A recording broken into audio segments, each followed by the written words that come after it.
Eventlevel.com, it's about to go down. Tell Dana White we the show that wear the crown. Get you choked out, tapped out when we on the ground. Get knocked out, stomped out, it's the final round. My clinch game is vicious and I serve it by the pound.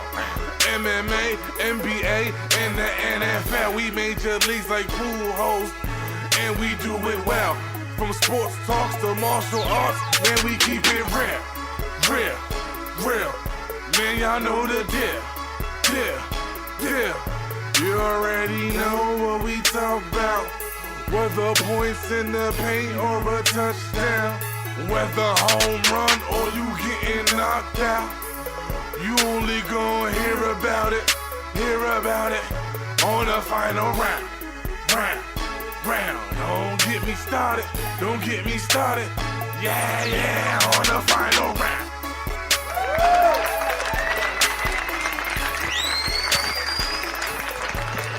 What is ball? What is up? What is up, everybody? It's your man, Mr. Wills.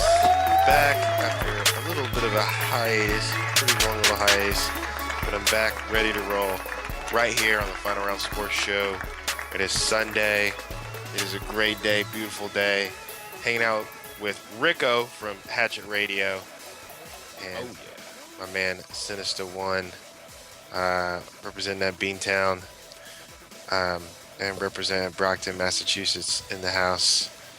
Man. What's going on, man? What's going on? Congratulations, newlywed. Thank you. Thank you very much.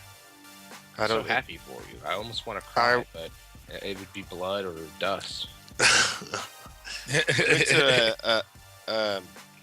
We took a small honeymoon in Miami, and I got my first sunburn ever. I didn't know brothers could get sunburned, dog, and I did. Dude, anything can get burnt in Miami, man. And I did. I got a freaking sunburn. Look, dude, pee on it. It'll go away. Pee on it? Yeah, dude, pee on it. It's got your urine. What the fuck you think's in or hand cream and shit, dude? Urea. It's boiled down cow piss or horse piss. That's gonna be a little hard to pee on my. It's like my back. Well, I gotta pee on my face and my back. You're married now. Be creative. Oh boy. That one to the wifey. It's just like getting stung by a jellyfish. You gotta pee on it. Little golden shower cures it all. Hey, we got a great show lined up for you today. We have Philip Sean LeGrand going to be joining us, talking about his big fight coming up. And man, we had the Ultimate Fighter 17 finale, which, by the way, the show incredible, talent incredible, and the finale was just awesome, man. It was a great finale.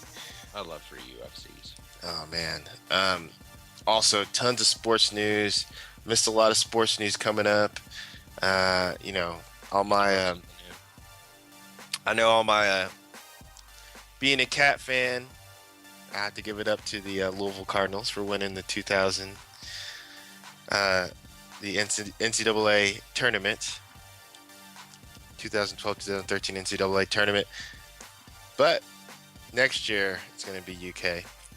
So it's all good. We'll get into that. Other news, Tiger back on top. We'll talk about him in his Masters debut. Kobe in the Lakers. Dun, dun, dun. All right. The Lakers are done. Finished. So we'll get into... we have no Kobe. What will we do? Oh my God. They totally screwed up. They're done. So we'll talk about Kobe's and his Achilles heel of the Lakers. Done. And all sorts of things. And then what else? WrestleMania. Yes. Ooh, a lot of behind-the-scenes drama on that one. A lot of behind-the-scenes drama on that. So we got so much stuff to get into.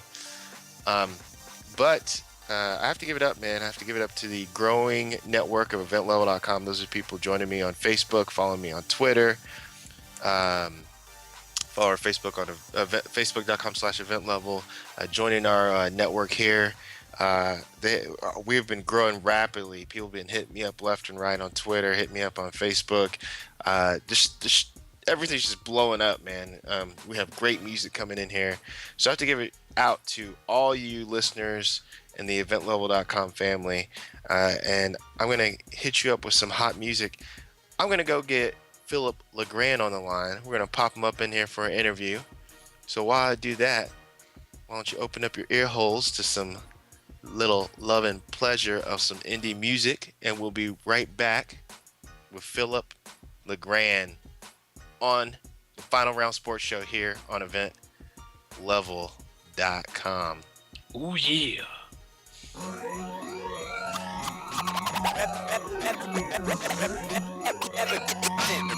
You're tuned into the Final Round Show. Nature take its courses. Voice raspy, I put it through distortion. Found the forces, pull 1,000 horses. Lighting joints, flame 1,000 torches. Filed divorce, no reinstatement. Never been afraid to step into vacation. Into the matrix, serving these aces. We stealing Christmas and laying down basics. Serving shit Venice Beach State is. Sunny CA, Raiders, Kings, Lakers. That is haters, fiends, and acres. And people on some Wild West wildin' kinda makeshift. The game ain't foul, the shit's flagrant. Don't they know I'm the doc, they my patience? I swear to God I might lose my patience and blow them off the map right back to where they came from.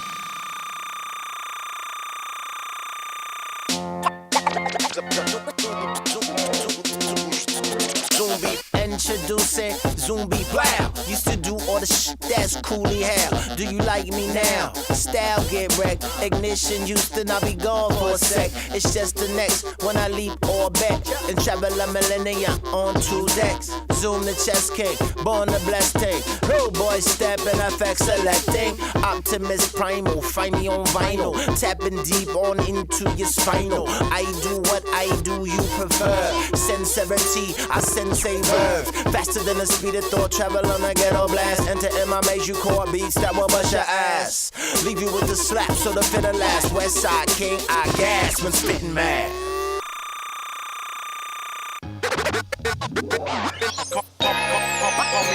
Call me the grouch. You feel the vibe and emotion immediately, like when you dive in the ocean. If you feel, if you're alive, if you're no sheeple and your spirit isn't died yet, then I write for you.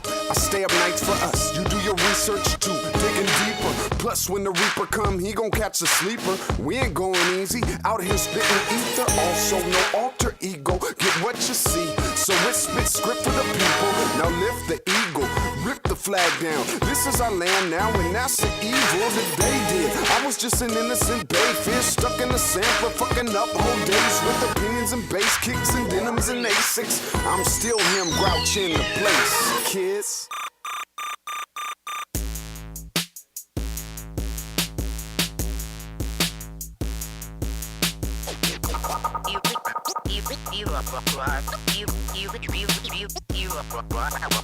I am that guy, cuts a landslide, put your motherfucking hands high when I pass by. I get so hard, oh my god, oh my lord, on the sword and the shield. I'm a real type of fella with a feel for the fast life. Get boom baptized and capsized in a ship full of bass, looking at the past life of a Pisces, killer whale flashlight, won't shine bright. My details so tight, never seen a rhyme like mine. I'm a dime.com, motherfucker in the calm of the storm. I'm the bomb, will perform with the heart out the chest. If you cannot see I'm one of the best, then you must be a deaf motherfucker, I guess. I said if you cannot see I'm one of the best, then you must be a deaf motherfucker, I guess. Listen up close. I'm a double time, double close from the West Coast to the South. Miss LP, management. Yeah. See, when you from where I'm from, my nigga, you just do what you do. I'm talking about that country shit. Rock County, what's happening, nigga? No, I had another one for you. Smoothie J. Let's get this bit from the top one time. Hey, let go. Little nigga from around the way. Country ass boy. Fuck around with that hay and a nigga might fuck around with that K. If you fuck around in my city or if you talking bad in my state about me, you don't like me, then stay from around me. Cause I don't hide from these niggas talking about all the shit they wanna do to me. Cause that shooter y'all can pay cool with me and price shoot it y'all for my crew for free. Bow. Man, I'm in that backwood with that backwood. If we fall back, then we crawl back, and we stand good, and we back good. And we grind hard, and we sleep less. And we don't grind out, and we eat less. Now, I don't know if y'all nigga like my peeps. Me and all my nigga like to eat. Big heart in my small body. My whole squad is so hard body. We came up from that hard bottom to the two-piece and them hard bottoms and still grinding. Still find that I still grind like I'm still minded. Just a little chip from my block, dog, and I'm still getting my rocks off. Still chill when it's hot, dog, and I'm still ill with that shot, dog, and that pill still will not stop your buck. Man, I'm just a country ball, stuck on my country shit. They talking steak and shrimp. I be on that fish and grits. They be on that Audemars. I didn't want some shit to tick. City boy wanna see me stop my hustle, but the boy just won't quit. Man, I'm just a country ball, stuck on my country shit. White tees and baggy jeans. Shorty say my fit don't fit, but a nigga feel comfortable. Shout it, this is real as a kid. I ain't tryna be faking. Yeah, what you see, what you get. Man, I'm just a country ball, stuck on my country shit. First class on Delta window seat while I make my country switch. Passport, laptop, headphones, I'm tripping like who life is this? Who'da thought rebuild West End be overseas on this business trip? And I might not done it all, but I did enough to be in the bluff with my big dogs. Same day I might go across and hit Crenshaw with 2 porn stars and 2 big y'all. Shout to Maddie O'Reilly, shout to all of my homies. Shout to ladies, not groupies, really just one try get to know me. Man, I'm back rhyming, all my niggas told me hip-hop flatlining, and I'm that kind that I'ma baptize it with dust, so I had to get it back shining. In the back, y'all, it's not on the level like art to be, cause my artistry is like part of me, but I'm arguably the best on the beat with no exclusion. Excuse if you don't agree with that inclusion, not up to me, just exude it. When the lips move, it's kinda simple, it's like ABC, or maybe 1, 2, 3, check it out. Hit 'em up like I don't claim to be ballin', but I'm all tight and kinda so nice, reminding me ballin'. Man, I'm just a country ball, stuck on my country shit. They talkin' steak and shrimp. I be on that fish and grits. They be on that Audemars. I didn't want some shit to tick. City boy wanna see me stop my hustle, but the boy just won't quit. Man, I'm just a country ball, stuck on my country shit. White tees and baggy jeans. Shorty say my fit don't fit, but a nigga feel comfortable. Shout it, this is real as a kid. I ain't tryna be faking. Hey, what you see, what you get. Man, I'm just a country ball. Big cuz still locked up, lil' bruh still locked up. Cameras all on my corner, now they come through and broke my whole block up. And my family missing that best of mucker, we made that. Man, I go and cop the whole block before I cop Maybach. How in the fuck they gon' take that from my step papa, my little bruh, my cousins? Matter of fact, not to mention my damn self. So I get to that damn wealth, and I got to get it my damn self with no damn help. Who in the fuck is gon' match to me when I'm giving it all that I have left? Damn that, man, I'm simple folk that got simple needs for my simple life. Parmesan to ignite the flame of my soul so I can flame kiss the mic. Couple band for my damn fam, couple yard for my damn time. Time is money, wanna get the mine, I say put you out your goddamn mind. I stays on my damn job, trying to get to that straight guap. Big dog with it rap shit to my whole hood, so I can't stop. Glock 9 on that bath salt, if you cross it, take your whole face off. Blood cold, but my face side, try to play me out. Man, I'm just a country ball, stuck on my country shit. They talking steak and shrimp. I be on that fish and grits. They be on that Audemars. I didn't want some shit to tick. City boy wanna see me stop my hustle, but the boy just won't quit. Man, I'm just a country ball, stuck on my country shit. White tees and baggy jeans. Shorty say my fit don't fit, but a nigga feel comfortable. Shout it, this is real as a kid. I ain't tryna be faking the front, and what you see, what you get. Man, I'm just a country ball, stuck on my country shit. They talking steak and shrimp. I be on that fish and grits. Maybe on that Audemars. I didn't want some shit to tick. City boy wanna see me stop that hustle, but the boy just won't quit. Man, I'm just a country ball, stuck on my country shit. White tees and baggy jeans. Shorty say my fit don't fit, but a nigga feel comfortable. Shout it, this is real as a kid. You tryna be faking the front, and what you see, what you get. Man, I'm just a country ball. YOLO. YOLO. Hey, what up, everybody? You're back here on the Final Round Sports Show. Hey, Brooklyn, go hard. We got my man representing the big NY, the Big Apple. My man, Philip S. LeGrand is in the building. Big shout out to Master World and the OBJ Level Cast crew for having me on here. What it do, baby? What it do? What it do, man? How you feeling, man? I know, I see you in your Facebook friends here on Facebook. His Facebook is facebook.com philip.s.legrand. And man, you just look like you've been going hard in the paint.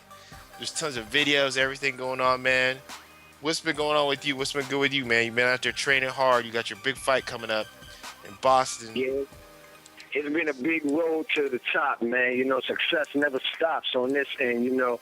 Just putting that work in, training, grinding, you know, busting heads to the white meat. You know how we do that whole MMA lifestyle. Yeah, that's what's up, man. Incredible. And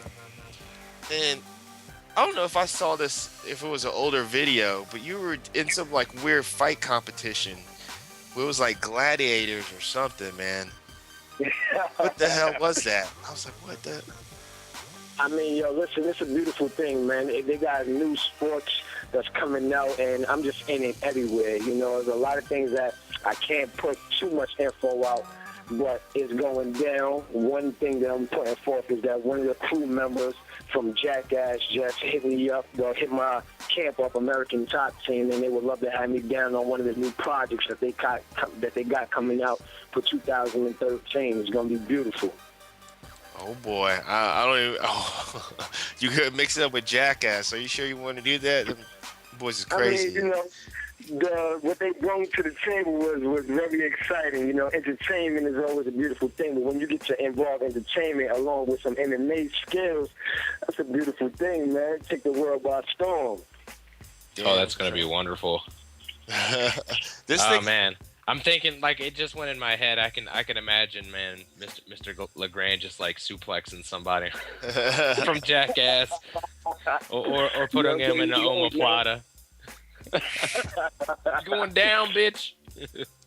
I'm telling you, you know, it's been crazy, man, because like since my last fight at Madison Square Garden, a lot of cats been ducking me, man. I was really about to start getting on my Nate Diaz shit and start calling people out, going up to people's pants. You know what I'm telling you, it was about to go down. What's up with everybody? I mean, everybody dropped out. You have a fight coming up May 18th in Boston called Victory, part of Friday Night Fights.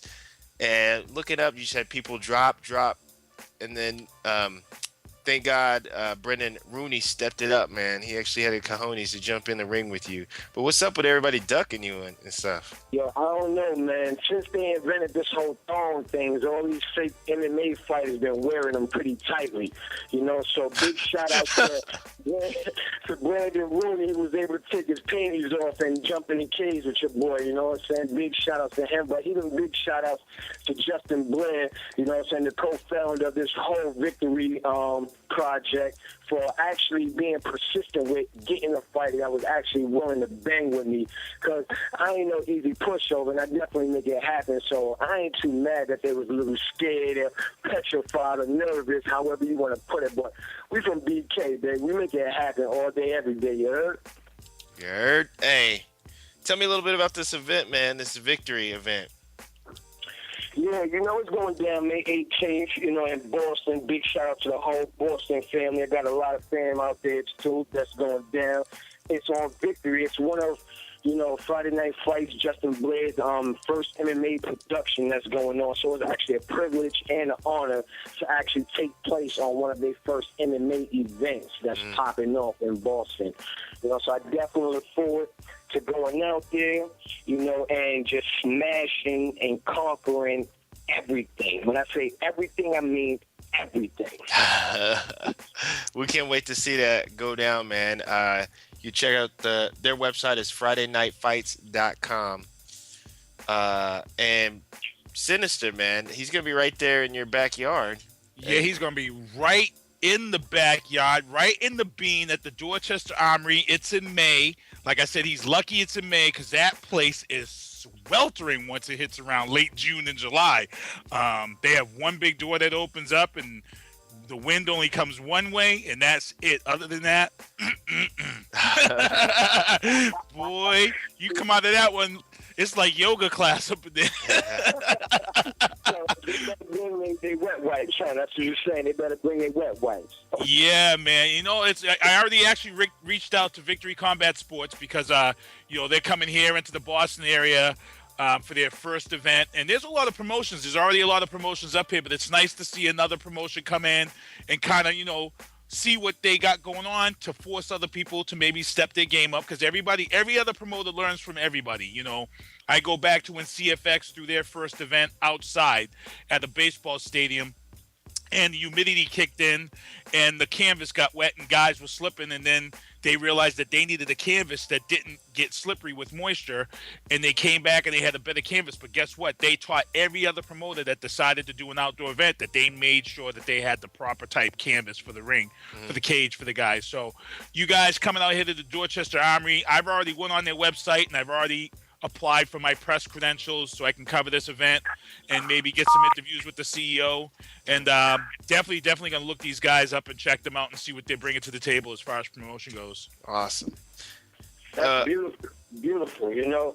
And because, like, I mean, Boston, it's been a minute since I've been to Boston, so I know when I step foot back on their soil, they're going to welcome me with great and open arms, you know. But besides that victory on the 18th, this is a huge card. And, I mean, I'm just looking forward to seeing some of my peers fight. I'm looking forward to seeing some of the competition, you know, that I have to look forward to because the MMA game is strong and it's only getting stronger. You got some of my boys that's fighting for my big hometown camp American top team, like my boy NJ, you know, my boy Mike Castle, Cody Payne, Dennis, Kundo. I mean, it goes down, you know. Big shout outs to my coach, you know, Dave Martucci, who does an awesome job in getting me where I need to be by busting head to the white meat, you heard? Now, let me ask you a little bit about that, Philip, because, like, you know, I've been trying to get a little personal training and stuff. You look ripped. You look shredded.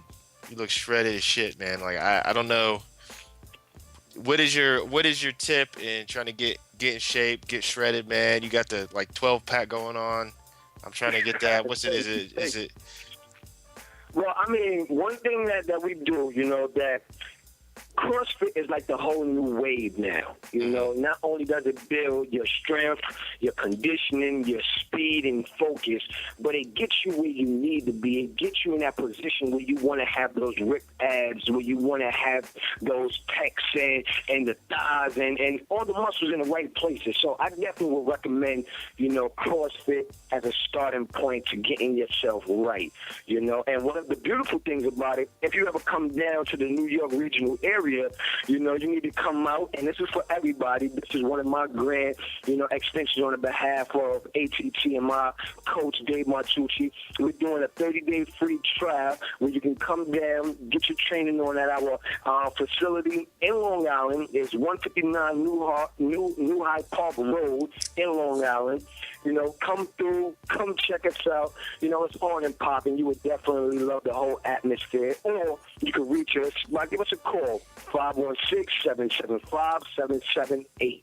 You know, definitely come down there. You're more than welcome anytime, every time. What kind of training? You take it like a little Muay Thai or just a little everything, or?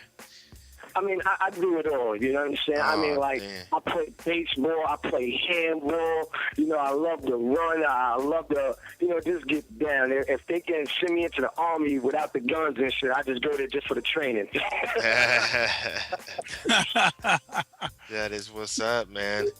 Telling you, but it's a beautiful thing. I mean, like, MMA is like the best thing that ever happened. You understand? Like, even when I was doing my Muay Thai fights, you know, I was still training MMA. You know, so I was like one of the weirdos that was, you know, lifting the heavy bags and doing ground and pound for a Muay Thai fight. You know what I'm saying? People was looking at me like, what the hell? But then when I get in the ring and they see the performance and they see the stamina and they just see how I conquer, they like, shit, well, I need to do some MMA then. Yeah. Hey. MMA, man, is such an incredible growing sport, man. It's been a truly pleasure to be a part of it and to witness this growth, man. I mean, definitely has changed how I've seen life. I mean, you know, motivated me to get in shape and just to see what you put together with your fight camp, with the Friday Night Fights promotion and everything. It's just a crazy, incredible. And I see you got a chick too.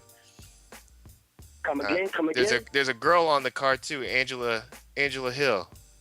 Oh, yes. I mean, like, let me tell you, you know, big shout out to Camp Evolution, you know, who, like, put a solid foundation with this wonderful performing artist, you know, Angela Hill. I mean, the luxury and the privilege of training with her, sparring with her, giving her some skills, taking in some skills.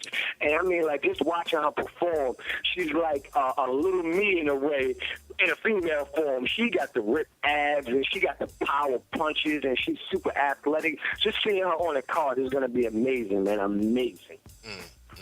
Big shout outs to Camp Evolution in the city, you heard?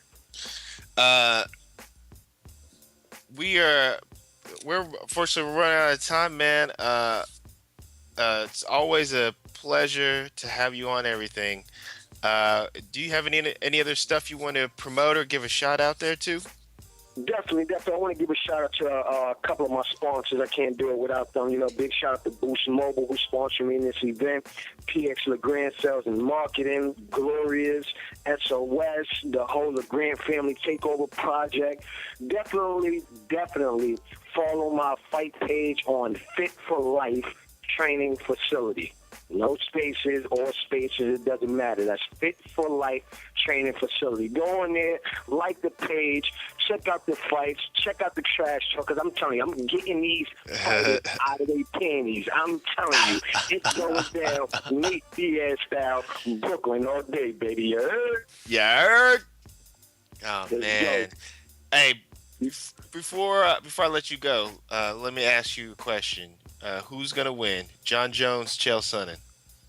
Come on, man. John Jones is like the ultimate truth. I mean, nobody does it like he do it, and can't nobody do it like he do it.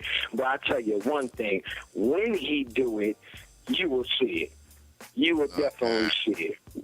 Hey, so, Jones all the way, baby. Sinister, you agree with that? John Jones? Over Chael. Look, man, I'm taking John Jones, but I'm telling you something.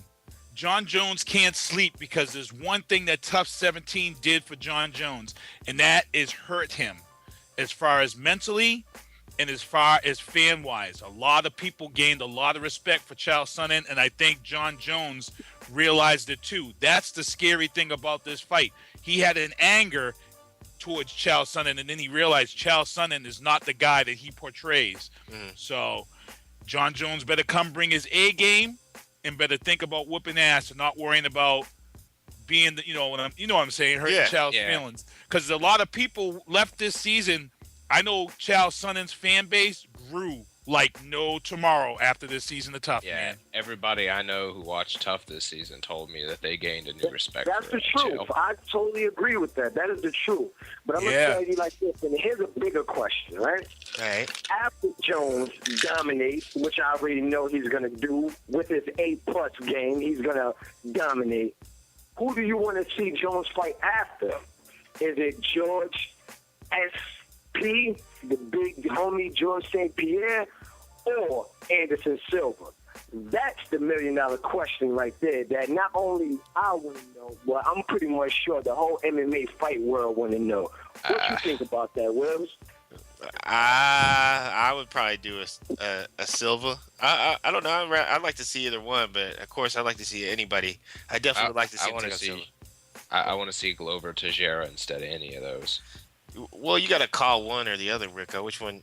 Well, if I had to call between GSP or Silva, I'd say Silva would be the more interesting matchup. He outweighs GSP by too much. I just can't see either one of them making that weight cut or that catch. Well, they should take their panties off and start fighting.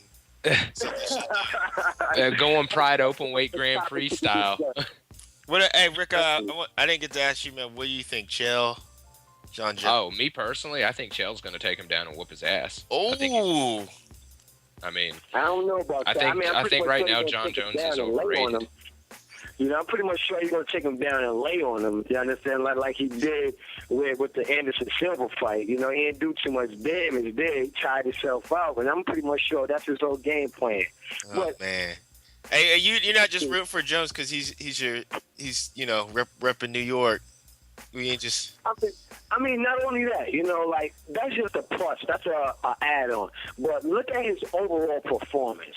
Just look how he dominates. Just look at how he intimidates. Look how he motivates his opponents to beat themselves before he even beats them. You know what I'm saying? Like, look at the Forrest Griffin fight. I mean, Forrest Griffin should retire, you know, if he didn't retire already. Like, I'm saying, you understand? There was no way that you quit in MMA. No way. You understand? Yeah.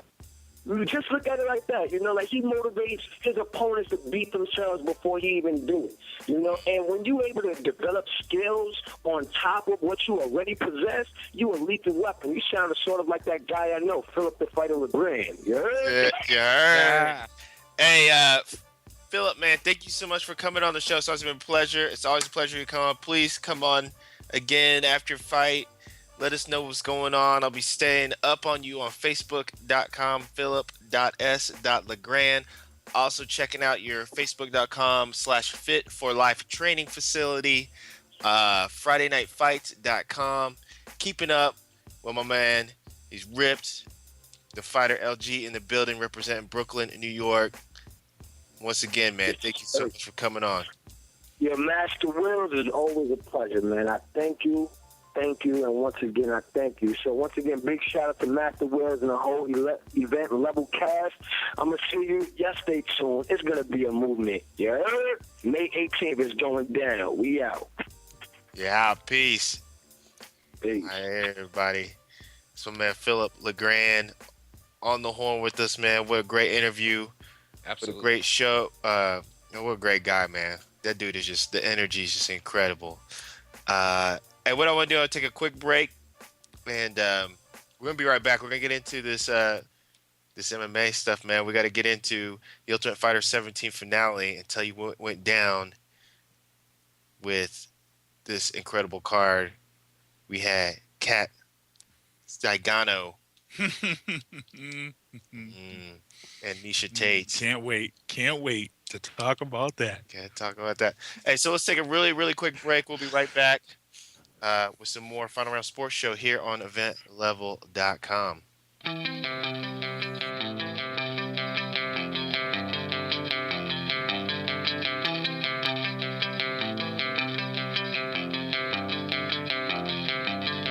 Life is going to take us all away. Show us one great time, then kill us someday. Watch out.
That's a dumb question, it's real, and that's what I'm guessing.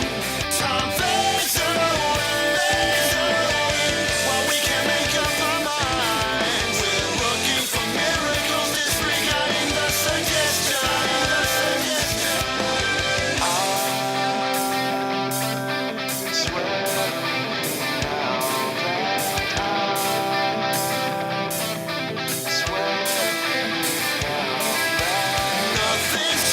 it's all the same, my opinion.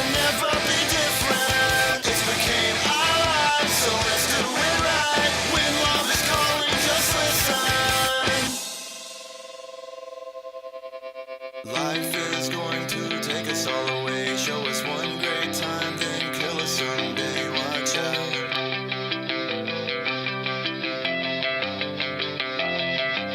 A life well spent takes place beside you. You say vice versa, kiddo, and all this is true. Let's figure it out. Please?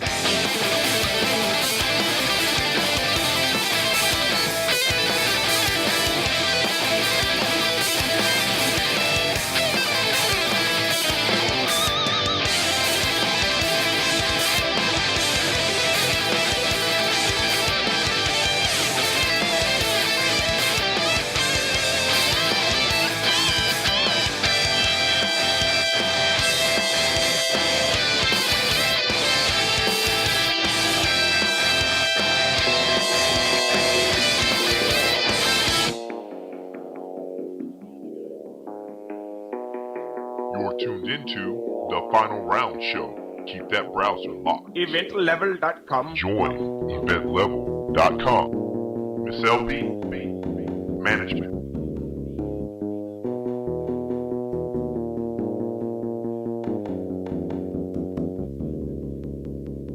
If you want it, you gotta get it, eat it, get eaten is the way of the world.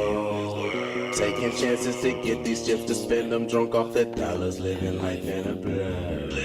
There ain't no change in my pockets, cause I'm working for this squalor, only stacks sit inside of my bag. So you can't get it like I said, it's finished like I, then replenish like I'm the man. If you chase your dreams, you stay young forever. You can't stop the shine, wind, rains, the weather. Always ride around hot for the cheddar, I get her. I'm a fire motherfucker, and you need to be wetter to put me out. Listen to me now, and never ever turn it down, cause this is Team Loud. Never do it for the fame, you do it cause you love it. When you do it for the fame, you get nothing from it. The world is clogged with money, and I'm the fucking plumber. I got so much money, bitches popping on my plunger. So throw it all up on her and clean out the pipes.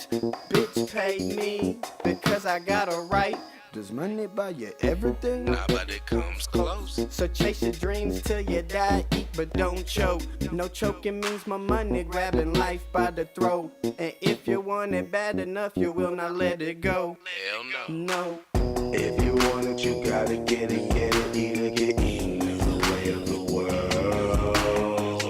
Taking chances to get these chips to spend them drunk off the dollars, living life in a blur. There ain't no change in my pockets, cause I'm working for the squalor, only stacks sit inside of my bag. So you can't get it like I said, it's finished like I, then replenish like I'm the man. I'm motivated by the money, always money on my mind. Watch, clock, and calendar, that is money all the time. And since I want it, I gotta get it, cause nothing's given. Mr. Opposite of broke, got him breaking next to pay attention, cause I ball and I stunt while they feeling envy. My pockets filling up, making money by midday. My pockets call that lunch by brand new everything. That's how my pockets take a dump. I pay you for my provolone, slice you for my Swiss. Just don't fuck with my cheddar, and it's all Gouda in this bitch. But if it's beef over my cheese, I'm always ready for steak. Fork and knife stitched to my palm, plate nailed under my face. In this chase for the pesos, I'm taking the tape, then blowing batons, a bomb at the end of the race. Cause when life is gone, it's gone at the end of your days. You're measured by the profit you make. So if you want it, you gotta get it, eat it, get eaten is the way of the world. Taking chances to get these chips to spend them drunk off the dollars, living life in a blur. There ain't no change in my pockets, cause I'm working for the squalor, only stacks sit inside of my bag. So you can't get it like I said, it's finished like I, then replenish like I'm the man. If you want it, you gotta get it, eat it, get eaten is the way of the world. Taking chances to get these chips to spend them drunk off the dollars, living life in a blur. There ain't no change in my pockets, cause I'm working for the squalor, only stacks sit inside of my bag. So you can't get it like I said, it's finished like I, then replenish like I'm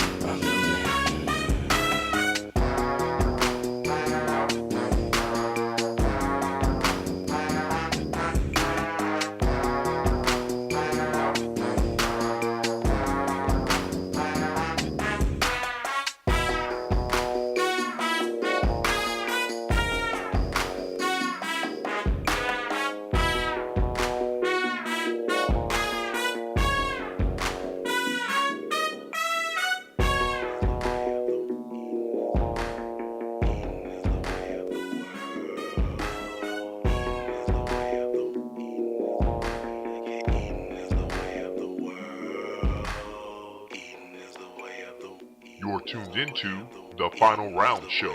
Keep that browser locked.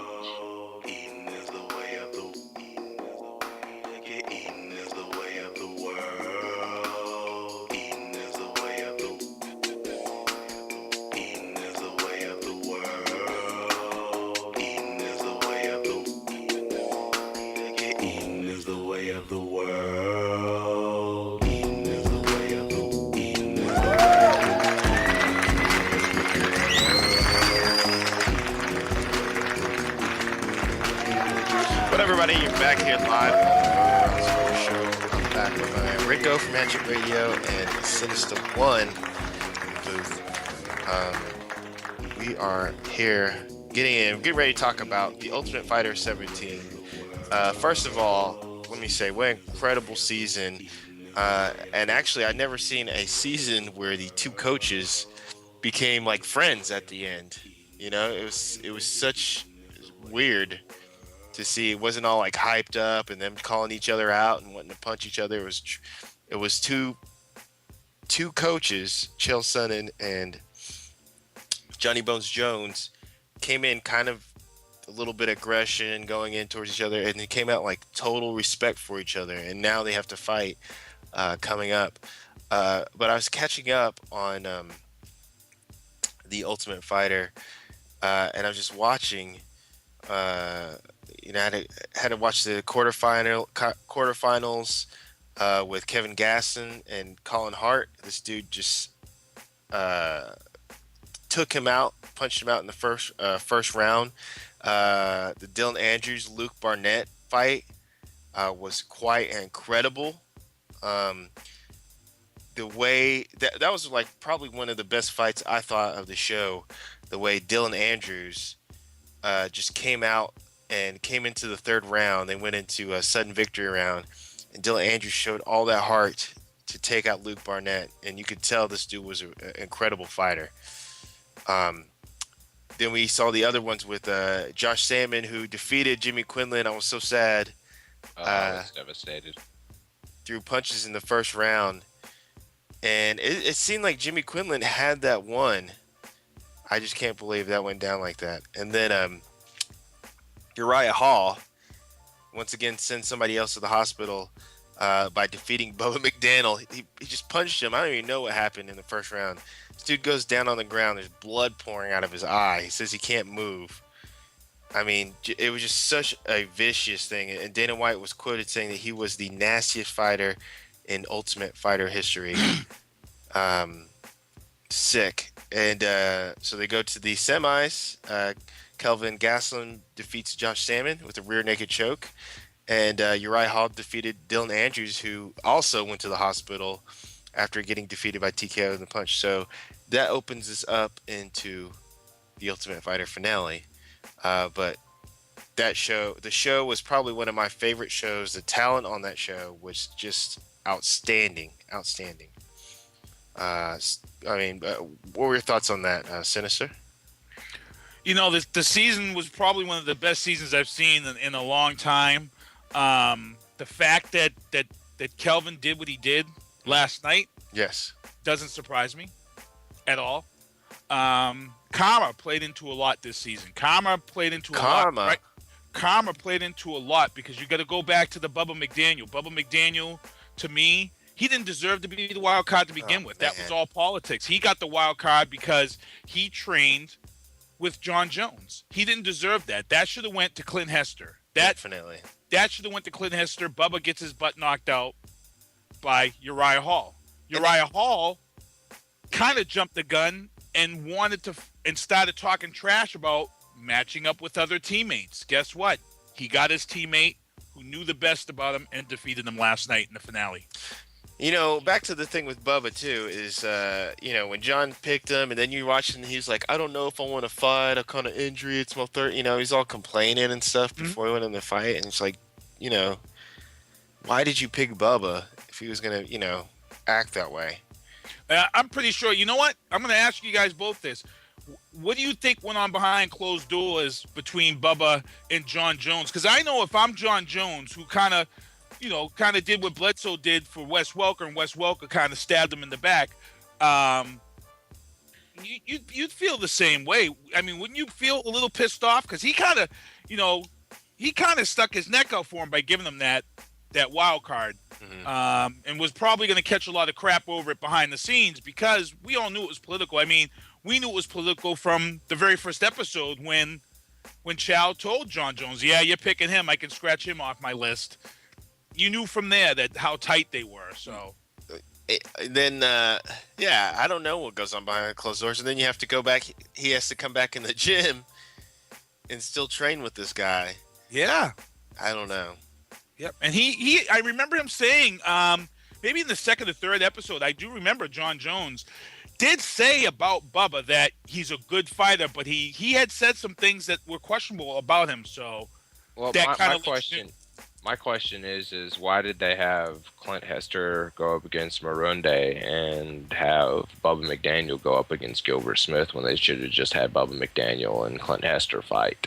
That I think would have, a little bit more, drama between the two. And I think that's Bubba trying to dodge Clint, or vice versa. Right. By the way, and a lot of times, I mean, that's the politics that you don't hear backstage in all kind of combat sports. Is the fact that boxers will dodge fighters because they want to keep the belt a little bit longer. Mm-hmm. By the way, knockout of the night went to Travis Brown. Fight of the night bonuses went to. Hold on. Can we touch on that one? But yeah, that's what I'm going to. A lot of people were going after is that they thought Clint Hester should have got knockout of the night. Clint Hester had this vicious elbow on Bristol Marunde and knocked him out, man. It was sick. Travis Brown's his knockout of Gabriel Gonzaga, he just elbowed that dude in his temple till he folded on the mat. It was pretty sick too, but I don't know. I thought Clint Hester's was a little bit more impressive knockout. What were we going to touch on that, Sinister? My feeling was the Travis Brown one. I thought that Gonzaga was out after the blow to the back of the head. I thought he was still up and awake when he took the two to the temple, but somebody said no, that second one in the temple he was out. I don't know. No. I thought it was kind of questionable. I disagree with that. It was the downward elbow to the ear after the blow to the back of the head which put him out. He kept, and that blow to the back of the head wasn't purposely done. It was just the way that Gabriel was falling. And when he hit him after the blow, it was kind of he just spun. And like I said, he was already out, and then there was that push with the forearm, and his head spiked, and that's when I was like, he was out on that second or third elbow afterwards. But the blow to the back of the head was... I didn't really notice that. It was a back of the head blow with one of those elbows. Yeah, well, it's strictly coincidental. I mean, when you're rolling and you got somebody else just constantly, pivoting in, it's hard. It's hard to stop momentum, especially, since... you got such a big guy rolling on his head, going to sleep. And, I'm pretty sure that the ref looked at it that way, too. I mean, you can tell when it's purposely done and when it's strictly coincidental. That bow up, the right hook and then the bow up against the cage, which started the rolling process. I mean, physics just states that, that's going to happen. Yeah. The knockout Clint Hester did, it was like he feigned a punch and just elbowed this dude and just clocked this guy in the side of the head with one of his elbows. Clint Hester, man, I can't wait to see more of him. And like I said, like you said, Senator, I felt like it kind of got cheated in the finale with him putting in there. I was like, I hope Bubba folds and says he can't fight this fight. Clint was ready to go, man. What a great guy. Jimmy had a tough fight against Dylan Andrews. Fell short again. Have you got to speak with Jimmy at all? At this time, no, because he was out of town, so I didn't really want to hit him up yet. I know the other night when he lost on the actual episode of Tough, I reached out to him and said, tough loss. He knows what he has to do to get where he has to be. It's a tough loss, and he's a tough guy, tough fighter. So let's see what happens. No, but I haven't had a chance to talk to him yet and hit him up. So, I mean, he has such incredible tools. I mean, his takedowns are just unstoppable. And I felt like his fight loss in the Ultimate Fighter TV show, he just missed some opportunity to score. He had him down on the ground and he just missed an opportunity to score. But anyway, moving on. The finale ended with Kelvin Gastelum defeating Uriah Hall. Little brewski. And let me just say, I mean, Kelvin was like a last pick. Uriah Hall was favored to win everything. After he sent 3 people in the hospital, you had to say this dude was a credible specimen. But it's just weird that last fight where he defeated Dylan Andrews, it seemed like he was a little bit more cautious. He did pick his blows or scoring. But when I was watching this fight, I just felt like Uriah Hall never started at all. He didn't really score. It wouldn't look like he was trying to get strikes. He was doing some strange strategy, like he was trying to be like an Anderson Silva, which he's not. He's Uriah Hall. He was leaning up against a fence. I have a conspiracy theory. Okay. You guys can go ahead and touch on what you want to touch on because my conspiracy theory is pretty damn good. I'm just saying. What's that? Oh, you want to hear it now? All right, I'll go into it. Yeah. My conspiracy theory is this. All right. As the fighter and the leader, the guy that everybody's betting on to win the Ultimate Fighter for the contract. You think he's for throwing the fight? Okay. For $250,000. You take a look at the storyline between Uriah Hall and Kelvin Gastelum. Gastelum was Rocky. He was a poor kid from Arizona. You know, mom raised him in a very small apartment. They'd been there for like 12 years, barely made it along, didn't have hardly anything, you know, but they got along on love. And this was a big win for Kelvin Gastelum, where Uriah Hall come from, a somewhat decent family, kind of well off, and his grandmother had trained him in martial arts. And as soon as they aired that and he come out, I just did not see the look of a fighter on Uriah Hall's face. I can tell when there's cage nervousness, and I can tell when somebody's just holding back and scoring points. And that's what I kind of felt. And now, when you're betting on yourself, do you take a contract? Now, a contract guarantees you X amount of fights for X amount of dollars at said one contest. Or do you go without a contract and prove yourself and earn even more money than what the contract states in the beginning? Do you see what I'm saying? I don't know. That is a very tough question, Rico. But I don't know. It's a tough question for me. But I kind of see where you're going with that also, because I kind of felt that way too. Just like something of me is like, I don't want to yell conspiracy. Like, this dude felt like Uriah Hall held back. There was an undeniable feeling like he just felt like he held back, that Kelvin was supposed to win for some other reason. You know what I'm saying? Uriah Hall had been a heavy favorite to win that fight. But you can also take a look at other points at runners-up in the Ultimate Fighter and how that much money that they've made off contract too, versus like a Forrest Griffin. I'm pretty sure that Stephan Bonnar made more than Forrest Griffin did at the beginning of their contracts, because when you go open contract, your first couple of fights may not be as much as Forrest, but if you knock some people out or you submit some people in a very impressive fashion, or you even bonus, the next time that you go under the next fight for the contract negotiation, you can up the ante. And especially if you become a journeyman in your division. And that's what I see a lot of. I mean, and even in American Idol, and you think about it, it's a reality TV series. The second place person actually makes more money than the Idol does, because they get a guarantee. They get an open contract from the Recording Industry of America. The first season of American Idol, the top 10 people actually got record deals. Fact. Look it up. Wow, that's deep. That's deep. I think that the UFC, lets the fighters make a decision. So are you saying, your theory in your brain is that Uriah kind of through the fight sandbagged a little bit? And not to take away from Gastelum. Gastelum was hungry. I mean, I even said that in a Facebook post. I said, this dude is hungry.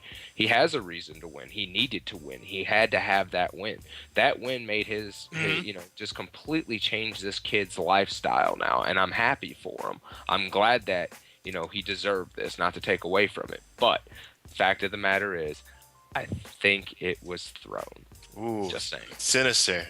I don't want to say that we know something's up, but I kind of agree where he's headed in this matter, because I looked at this and I watched Uriah Hall, and I was saying all season, I'm like, where the hell did this guy come from? There is so much talent there. And I said to myself, I says, well, if he gets to the end and he wins, he gets that guaranteed 6-figure contract. Guess what? He's proven himself right now to be a contender. He's also proven himself to be more than a 6-contract fighter.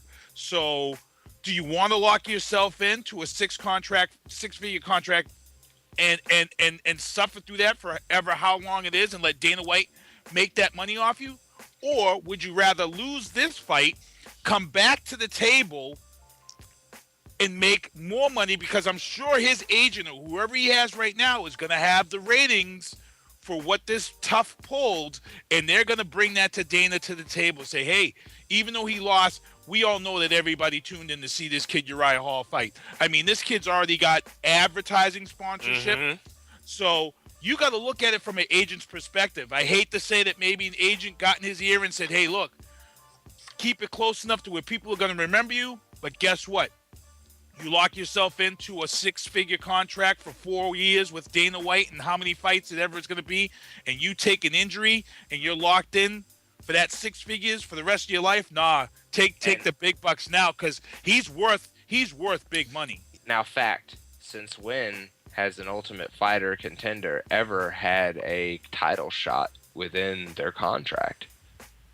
I don't know. Yeah. 0. Yep. Out of 17, 0. Not 1. Interesting facts. I was looking. When I was watching this whole season, and I said it before we went on hiatus. I said I was waiting for the day that somebody comes out and says that this kid has fought professionally before. And Rick was like, "Yeah, this guy has fought some good people. He's got talent. No, and this loss is just a very, very minor bump in the setback. road. Yeah, everybody still remembers that spinning back kick annihilation. So the spinning back kick annihilation. Turn that kid into a zombie and then do Hadoukens. Bubba McDaniel bleeding out of his eye, saying he couldn't move. Yeah, his body, and then even Dylan Andrews' face just looked like mush. I'll tell you though, fucked up his face. Him and Kelvin did have the best face-off for their photos, though. When he did with the Ryukin. Ryukin. Yeah, it did look like a Street Fighter promo. I was like, that's pretty good shit right there. These two, and I, that's what told me it was going to be a good fight, because these guys had so much respect for each other. It wasn't funny. I liked Kelvin. I was calling Kelvin, and I'm friends with him on Facebook, and I was calling him Little Brewski because he's out of Arizona. He looks just like Brewski did when he came here for the Patriots. He reminds me much of Teddy Bruschi. Yeah. He's a strong kid, solid wrestling. I would have loved to have seen him go up against Jimmy Quinlan, because they both have some great wrestling background. But like I said, it doesn't surprise me that Uriah Hall fell to somebody in his own camp, because who knows you better than the guys that you roll with every day. So he fought his fight, and to be honest, it was a close fight. When you go to the scorecards, it was still a close fight. Especially when you're trying to sandbag it, Uriah. Hey, They were at the club together last night, posting shit on on Twitter. Oh yeah, definitely. So, best friend fights are interesting, and I thought that to show these Brazilians who don't want to fight each other, two guys who've trained together and been friends for a very long time, can fight each other, because it's all about the money in the end.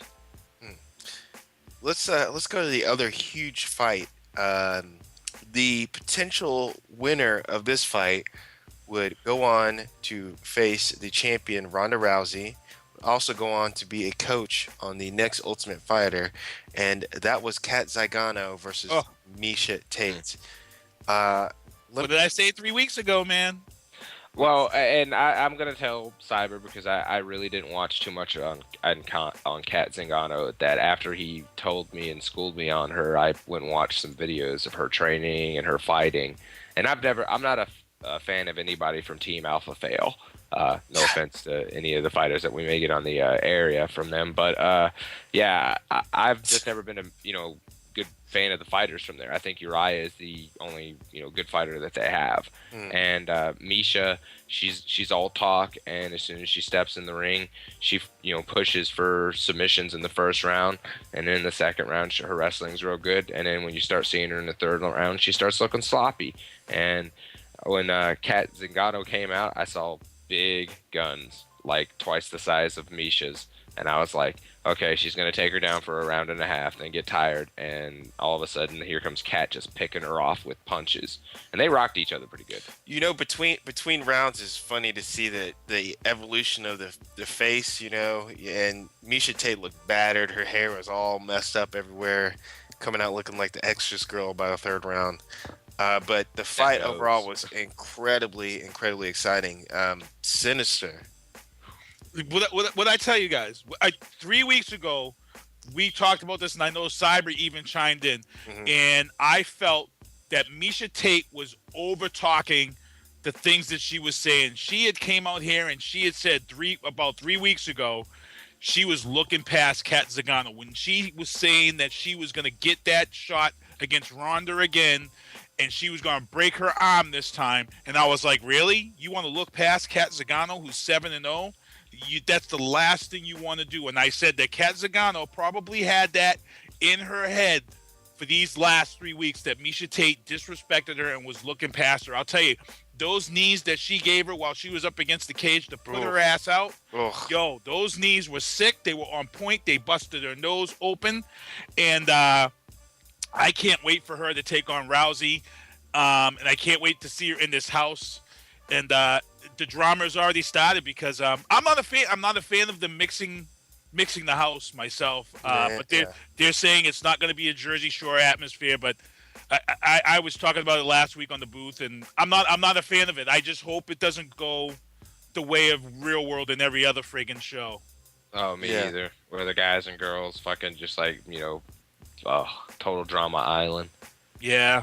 Yeah, I don't agree with it, and I mean, I think it takes away from the fighting. Girls are already drama anyway. You know what I'm saying? Well, my question is like they're going to need referees in the room at all times, because I don't think that Dana White thought about women, especially women that can fight, because women aren't afraid of anything when they know that they can fight and whip somebody else's ass. Seriously. So when you got like a whole bunch of cocky, egotistical fucking like women that are just pumped up and ready to fuck each other up in the house, and somebody like takes too long in the bathroom or puts toothpaste somewhere, or the practical jokes happen, leaves their tampon. My God, it's gonna get disgusting. Whose tampon? No, I'm joking. You know what though? Hey, it was the sexiest weigh-in I've ever seen for UFC though. Oh, okay. If you guys didn't catch the photo from the weigh-in, good lord, check it out. Good lord. Kat Zingano did look a little susceptible to some submissions. She got caught into a little armbar, which you don't want to get caught after Ronda Rousey. And then Misha Tate had her in that heel hook. I thought she was done there. Nah, but Kat. Yeah, it looked good, but she wasn't hurting Kat at all. Kat made a to come back around and gain mount. Those hammer fists were vicious. I was like, damn, those are ringing. Hammer fist. Yeah, my girl was like, she just bitch slapped her. It's like, whoa. I didn't say that. That's her. But hey, you know something though? What? It was a good support for the women last night. Oh, before you go into that, Yep. And I'm just having a brain fart. The announcers, John Anik, okay, during the fight while they were in the heel hook, if you go back and listen to it, he was like, Kat's locked in. Misha Tate has a pretty tight hold, and he says he says something about she's got to get the tit. I mean hips.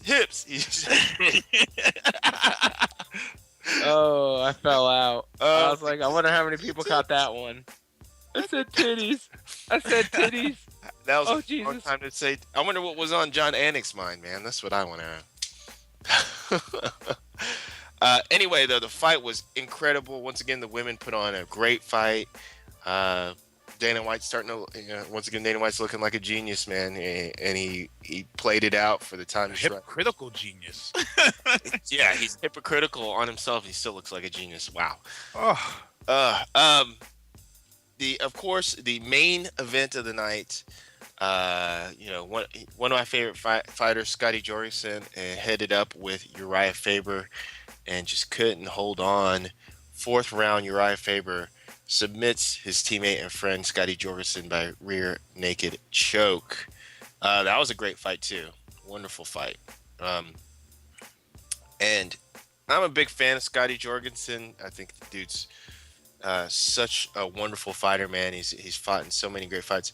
And Uriah Faber, I just didn't know what to think of Uriah Faber, because it's like, I always feel like Uriah Faber's fighting for the top, but he can never get there. Like, he gets up there and then he falls back down. He gets up there and he falls back down. I thought he got screwed out of the Benavidez fight. I thought he won that one. The second one. Yeah. I honestly thought he did. What was your guys' thoughts on this fight? What'd you guys think about this fight here? The Faber fight? Yeah. Oh, I'm always been a big fan of Uriah Faber, and I've always wondered why this guy hasn't gotten the love that he deserves. I don't know what's going on with the guy. The guy's been a hard worker ever since he's come to the UFC, man. I don't get it, man. Mm-hmm. I don't understand why this guy's got to keep fighting hard to get where he's got to get, and there's other guys who seem to just have it handed to him. You know what I'm saying? Yeah. I've always liked Uriah Faber. I don't know what it is. I don't know if he doesn't get along with Dana or what. Mm-hmm. Who knows? I don't know. He gets along with Metro PCS. What does that mean? Did you see how many commercials that dude was in last night for Metro PCS? I know, yeah. It's like Metro PCS and what is it? The shoes that he wears. And they got the book in the Metro PCS ad. I'm like, what the heck? Yeah. I'm like, they're promoting this book too. I'm like, damn. I'm an author. Oh, K-Swiss. Yes. He's got the tubes. I didn't know people still wore K-Swisses. Dude, Holy those things Christ. are comfortable as shit. They're submissive as hell, but they're comfortable. You just sent me a photo of this face-off. Misha Tate, Kat Zagon. They are shredded. Oh my God. I would like to be the air between the both of them right now. And that was actually from Dana White. That was the photo that Dana White had tweeted, like right after that. I mean, you add a little bit of whipped cream. I know that's creepy sounding, but it's the truth. Those women are hot as hell. Keep going. We're listening. Oh yeah, man. Y'all's Rico. imaginations just got perked up. Everybody's like, "What's he talking about?" Did anybody know this? Do women? Is there some sort of like protective area? I mean, because like I was thinking this like if you get like a crotch shot by another woman, is there like actually a cup or protective there? Or they just Yeah, there is. Yeah, we actually, it's probably the same thing that they use when they play football. We have to have girls protect themselves here with Pop Warner football, so it's probably that same device. I forget what they call it. Maxi pad or something? No, it's not a cup, but I forget what they call it. But there is a protective piece that they can wear. Keeps the sperm from flying out all over the mat. Ew, dude. What? It's the truth. Dude. You said, I heard it in an interview. I would like to be the backstage guy. Hey, that fight. Hey, we're gonna take a break. We're gonna take another break, man. We just had a great discussion on the Ultimate Fighter 17. We're gonna take a break. We're gonna come back. We're gonna talk about WrestleMania. Plus, we got tons of other sports. Talk about Tiger, Kobe, all that good stuff. Right when we come back after this break, right here on the Final Round Sports Show. This is a test of the emergency broadcast system. Had there been an actual emergency, your local station, in conjunction with the relevant federal authorities, would have broadcast the following pre-recorded announcement. Madisonville, Kentucky. Yeah, they gotta be dumb. They gotta be dumb. You know who I am? Miraculous. Pip Squad, League of Extraordinary. If you hearing this beat, tapping your feet and raising it up, I suggest that you just, when you see the League of Fatigue, repping nothing but the tough, it's best if all MCs, yes, so you're a rapper, a gun clapper, and you swearing you tough, but when I come around, your butt better. Man, you rappers suck, ain't worth $1, and I've had enough. So when you hear this dang song, you better. Have you heard of wizardry? Men attract, conceive the chemistry and vow to raise eyebrows and mistreat enemies of hip-hop. You flip-flop thinking you spit hot. It's not no Jay-Z, Biggie, or Tupac, or Eminem. I get rid of them rappers that's feminine with 24s on Michelins and feats and Timberlands. But then again, I'm like 50 when he made many men. We both have something in common. We both have super friends. Let me explain. Me and my brain is something insane that reflects pain through every membrane when it rains. The illegitimate son of Lauryn Hill and Black Thought, who's so ignorant with the skill that he ought to show the flow to those who know how to rip an enemy from head to toe. The descendant of Billy Lavelle, the son of Lucretia, the alter ego of Miraculous. Just call me Vegeta, you better. If you hearing this beat, tapping your feet and raising it up, I suggest that you just, when you see the League of Fatigue, repping nothing but the tough, it's best if all MCs, yeah, so you're a rapper, a gun clapper, and you swearing you tough, but when I come around, your butt better. Man, you rappers suck, ain't worth $1, and I've had enough. So when you hear this dang song, you better. Man, y'all bouting with a wordsmith. My verbs flip sick and perfect. In the court case of molesting a beat, guilty's a verdict. Plus I been nerd and been words like Ben Hur. Break down clicks of 20 men with 10 verbs. Resurrection of hip-hop and death of rap. The return of the backpacker and the reason you whack. The Alpha and the Omega, where Xbox is the Sega. Words hit like a Mayors. Honestly, there's none greater. You can say I'm a little country cause I'm from Kentucky. 6 foot slim stature and teeth a little bucket. Well, Morpheus is a Neo, hip-hop superhero. My folks say I rhyme so damn good I gotta be evil. If you ain't heard, man, the League is a clique, and I'll branch of the pit. And if you wanna get split talk-ish, now that you know what I'm about, and the reason I rhyme, I'ma sign off. Mr. Miraculous, thanks for your time, you better. If you hearing this beat, tapping your feet and raising it up, I suggest that you just, man, you rappers suck, ain't worth $1, and I've had enough. So when you hear this dang song, you better. Be sure and remember what Bert the Turtle just did, friends, because every one of us must remember to do the same thing. Remember what to do, friends. Now tell me right out loud. What are you supposed to do when you see the Flash? Duck and cover.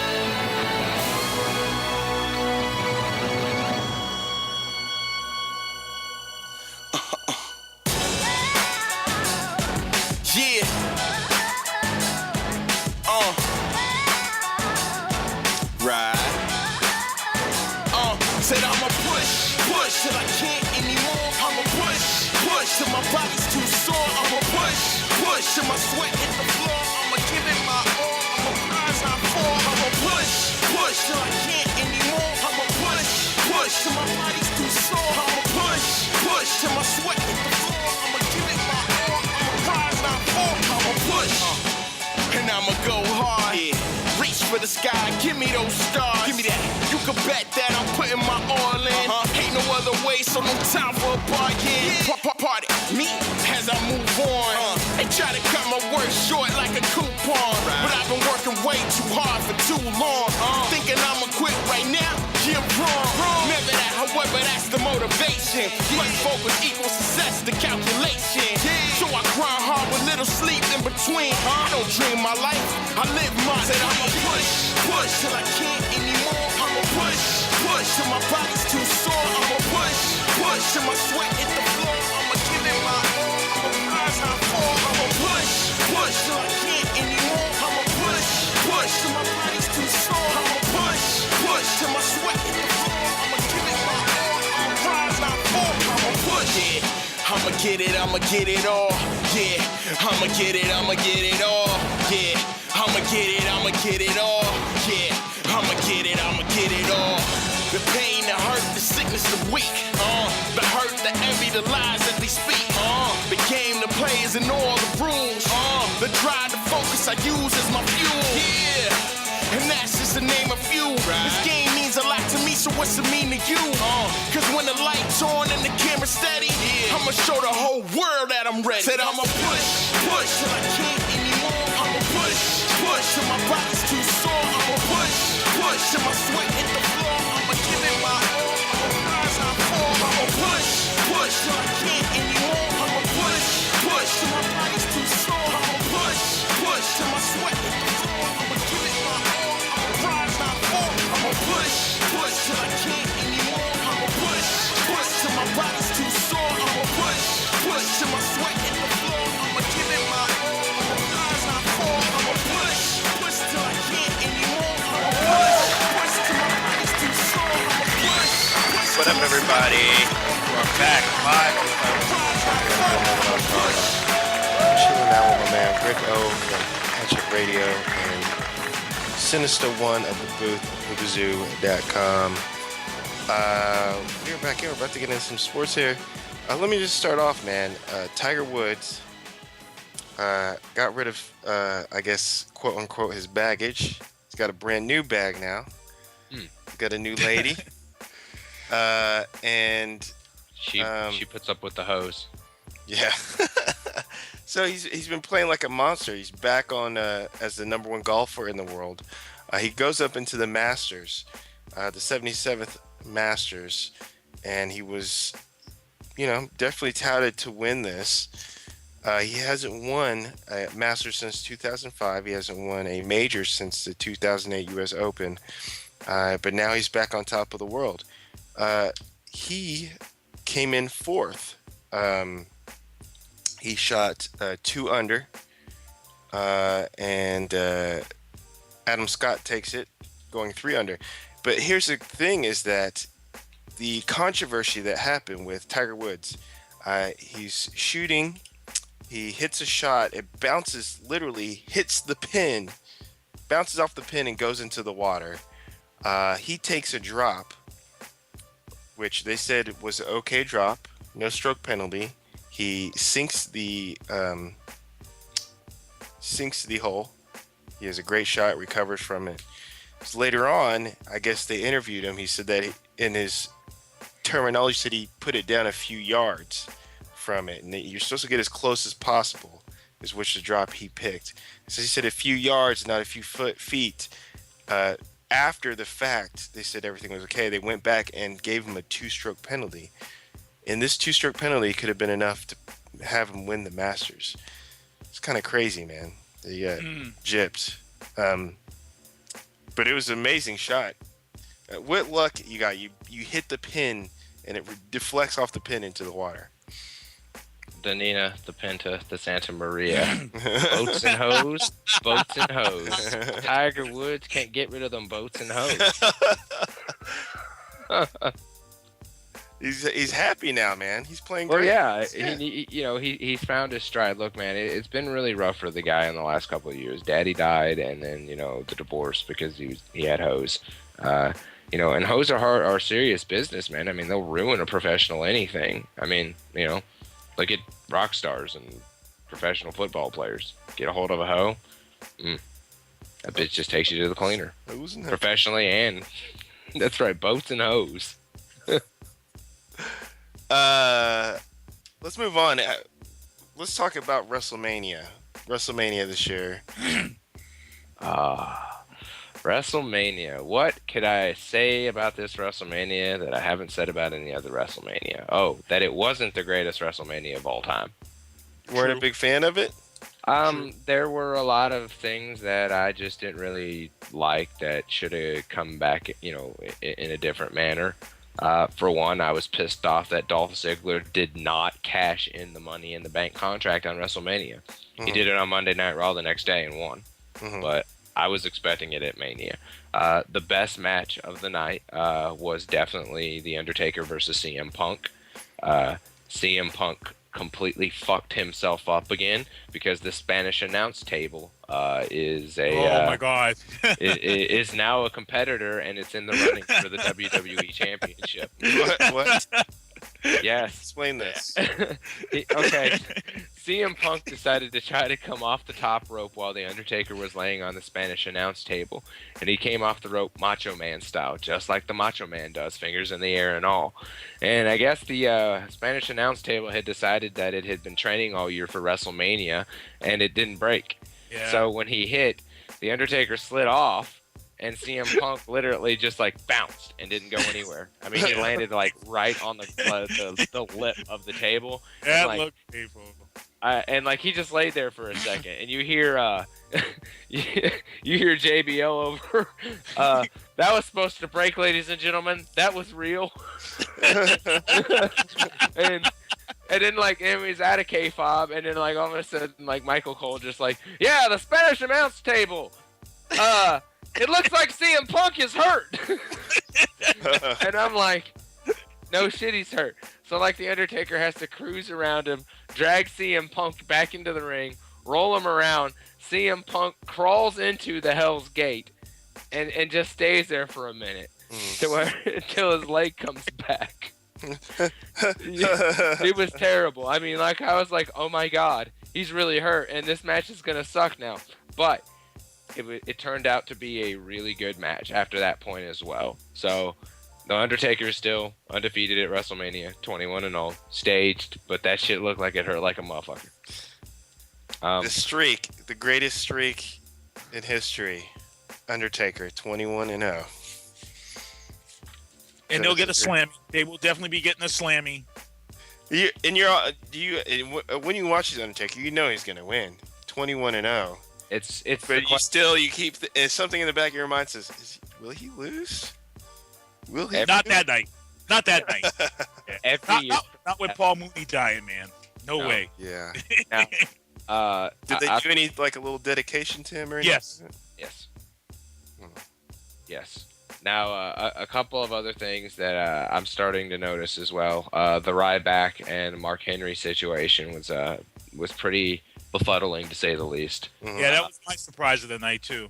Yeah, my mouth kind of hit the floor. I was like, "What? Ryback didn't win? I thought he was going to do it, but he dropped Mark Henry on his head, doing his finishing move, and then Mark Henry rolled him over and pinned him, which."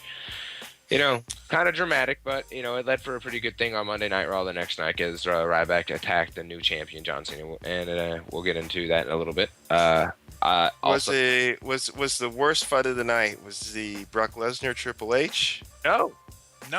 Was that a great, how was that fight? Action-packed. Really? Action-packed.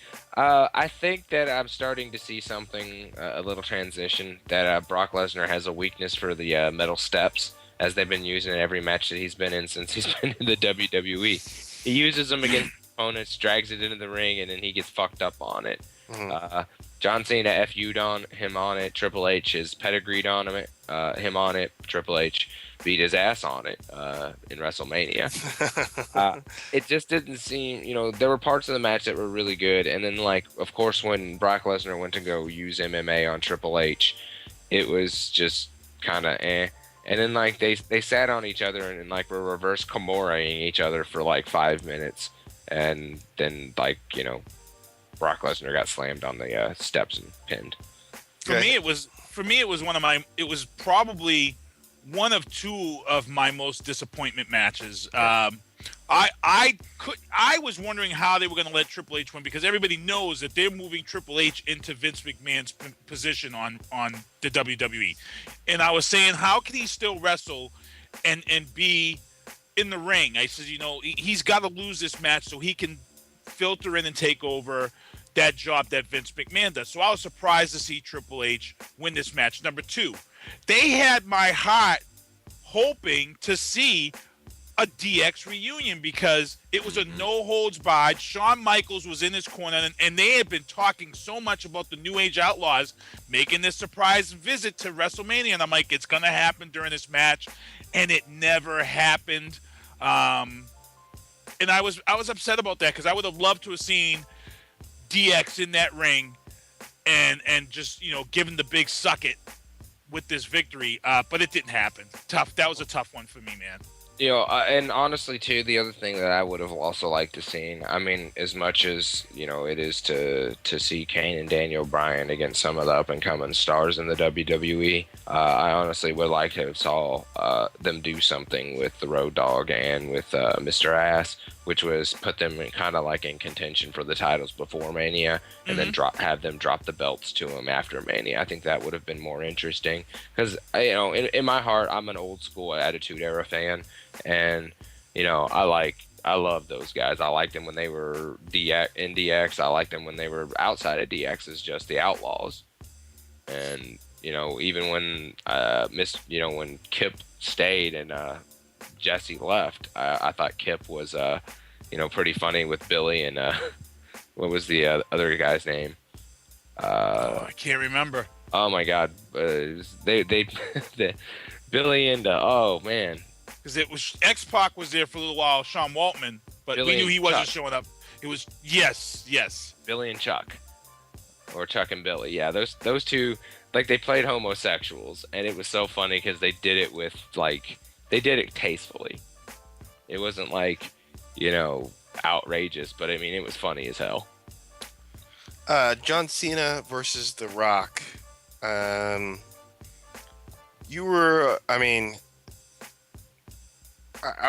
would think The Rock would win this match. No way.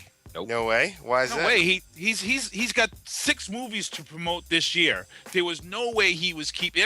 This was the most predictable win that everybody saw coming because The Rock can't be champion of the WWE and be off promote. I mean, I give the guy props for going around the world to promote G.I. Joe and Pain and Gain and then showing up at WrestleMania. Cena is now the face of the WWE. My problem is that I feel that Cena was at a point where he has to go heel. But my son, Tyreek, and my girlfriend, they said it best. They said Cena's whole gimmick is marketed to this whole rise above the hate. And there's a lot of money sank into his whole rise above the hate image, and that's exactly what he did by beating The Rock. The crowd hates Cena right now. They're booing him. They're divided, and it's great to see this at Raw and at all these pay-per-views. It was stunning at WrestleMania. You could, they stopped the match for a second just to let the crowd screaming, "Let's go Cena! Cena sucks!" Yeah, man. Like they stopped and looked at the crowd. I mean, they locked up, and then all of a sudden, like the "Let's go Cena! Cena sucks!" chant started, and it was just so you could hear the rumbling, and they stopped amongst 80,000 people until people started calming down because it was It was about to break loose in that place. And the match itself, I honestly felt that The Rock carried Cena this match. I mean, last year I was kind of hurt at that. Last year, you know, I wasn't a big fan of Rock's performance last year. I mean, I guess he was overshadowed by The Undertaker's match last year. But how did you feel of the overall of the title fight? It was not as, to me, action-packed as last year's could have been, and I think a lot of it was just because last year Cena carried The Rock, and this year it was The Rock carrying Cena. And actually, The Rock was injured as well. He actually tore his abdomen. Ooh, ouch! Yeah. He has to go and undergo surgery for it. And I don't think that's K-fob because if you actually look on the Titantron when him and Cena are going up, you can see where his abdomen's just like ripped, you know, where he's supposed to have a 6-pack. It just kind of slanted and torn. That dude is so ripped. Yeah. Well, I mean, you know, when you're carrying around that, you know, a ton of muscle mass, especially like The Rock was actually kind of just a chunky guy when he first started out. I mean, you know, he's not all natural. His pectorals were actually surgically enhanced, and they made fun of that on Raw a couple of times. Who's The Rock's? Are surgically enhanced? Yep. What? Yep. The Rock's pectorals are surgically enhanced. Take a look at Rocky Maivia circa 1997 to 2000. You'll notice that he's got 2 scar marks between his chest bone, one on the left and one on the right. That's where they go in and they use a camera and they surgically repair it, and then they use laser technology to cut the fat away. And then when you start building muscle, it fills in a lot better and gets rid of the fatty tissue. That's crazy. That's crazy. Yeah, it's kind of like it's like liposuction, but not really. You also can get some stuff put in there to kind of make them nicer looking. And like I said, if you look one week on Raw, you know, his pecs are kind of flabby, and then the next week on Raw, he's got some kind of nice looking pecs, like he's been at the gym. Nice. Hey, let's move on to some other these other sports news headlines that we had throughout the weeks. One of the big ones is Kobe Bryant tears his Achilles tendon, saying he's out for 6 to 9 weeks. Now, this is like an injury. Yeah, I mean, the Lakers are done. At this point, they're done. They're done. No, they're not. You don't think I'll tell you why. Why? Because, and I'm going to speak very highly on this because I hate the National Basketball Association with such a deep-rooted passion because it's a corrupt organization only to please the players' union, and only the players' union, who owns 51% of the teams and collects 45% of the dividends from the National Basketball Association. Thank you very much. Kobe Bryant is nothing but a drama whore. And on top of that, he does nothing but bitch and piss and moan on Twitter about every little goddamn thing that's wrong with him in the world, when he can just shut the fuck up and play basketball and attempt to be one of the greatest basketball players of all time, instead of being a prima donna fucking diva running around chanting around about how he's the fucking team. And you know what's going to happen? Somebody from the Lakers is going to step up and fill his shoes and be 100 times fucking better than Kobe this season, and he can yank off and fucking get a fat roll while he's sitting on his ass. Thank you very much. Ooh. That's some tough words. I don't know. What do you think about that, Sinister? I don't know how you can follow that up. I'm not a big Kobe fan either, man. Incredible player, man. He's incredible. I'm not a Kobe fan. To be honest, now, I think they're better without him. Right now, my mind is on my Celtics, and my mind is on these Clippers, man, because the Clippers have been a dunking machine highlight reel all season long. This is a team that's finally above 500 and looking towards the playoffs. Yo, I'm like, it's like Clipper mania around here for me. I got one thing to say. You guys are such huge Kobe hate. I got one thing to say though. What? The Bulls. Yeah, the Bulls. Under the radar. Bulls are under the radar, dog. Busting record breakers. Record breakers 2 this season. 2. Yeah, they did. They busted up the Heat. The Heat looking busted really. Up the Heat, and then they turned around and they busted up the Knicks, who are also on a run. The Heat are still nasty, but and I know you guys are hating on Kobe, but I was just thinking the injury to the Achilles tendon. How difficult is that to come back from? I mean, are you ever going to be the same? I mean, if I thought about cutting my Achilles tendon in half, it would just not be.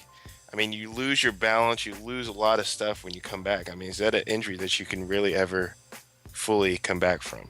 In Kobe's case, I hope not. But in the case of Edge, the wrestler, yes, he actually did come back from an Achilles heel tear.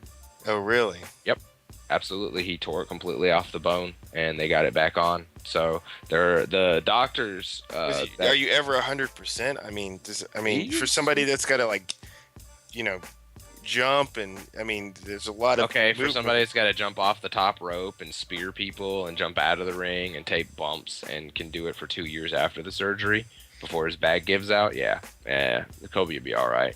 He's not going to be like Kobe at first, but he'll step up probably about 6 to 8 months after the surgery. He won't be he'll be about as good as he was. I don't think he'll get any better.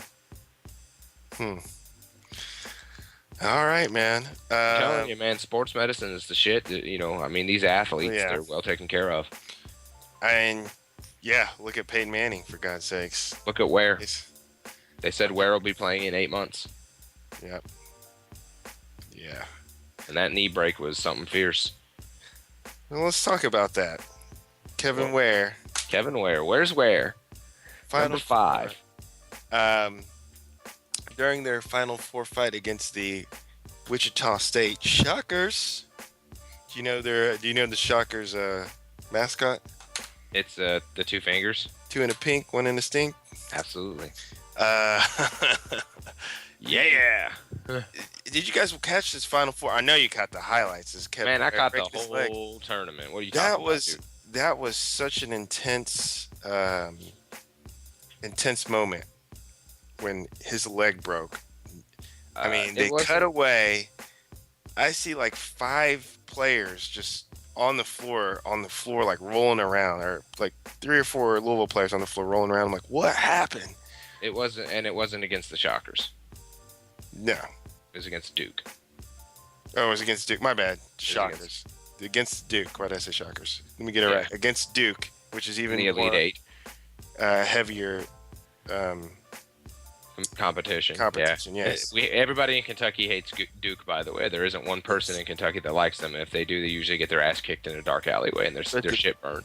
Bone was coming out like, oh man, awful. Oh yeah. Anyway, they destroyed Duke.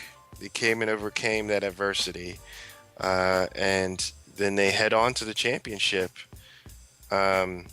against Michigan, who Michigan had. I didn't do a bracket this year, but I was looking at Michigan and Louisville in the finals, truth be told. And this was an incredible matchup, but you could just tell that Louisville, with everything, the storyline, everything going on, that they were going to pull out this victory. They just had a lot going on. So congrats. This is from a Wildcat fan. I'll say congrats to Louisville Cardinals on their victory, bringing a championship trophy back home to Kentucky for the 2nd year in a row. But let me tell you, the rivalry, they're still trash talking. I'm part of it. I ain't gonna lie. But let me bring up a point, and I'm gonna make this. I'm gonna validate this, and tell me if you disagree. I've seen a poll, and it's going around Facebook. It's a bar graph of the last 10 years of NCAA history, not the last 50, not the last 60, not even the last 20. The last 10 years of NCAA history, and Kentucky has 2 national championships in the last 10 years. Mm-hmm. And on top of that, well, I'm sorry, 20. Yeah, it was a 20 year. They got 2 national championships in 20 years. U of L has more Elite 8, Sweet 16, and Final Four appearances than Kentucky. Now, on top of that, we have more NIT, or you all have more NIT wins than we do, and more NIT appearances than we do.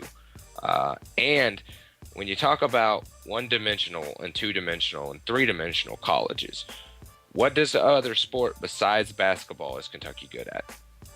Baseball. Baseball? Okay. Now, U of L was Sugar Bowl basketball?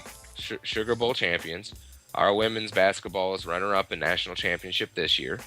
Our baseball team is women's and men's baseball and softball are multiple championships or champions, as well as league winners. And then you go into cheerleading and volleyball, and y'all have a good cheerleading squad. I think it's U of L and UK toss the national championship back and forth all the time. So I'm just nobody saying, gives next year. 2 craps about those other sports. Okay. I pay attention to basketball, football. men's basketball, men's football, college football.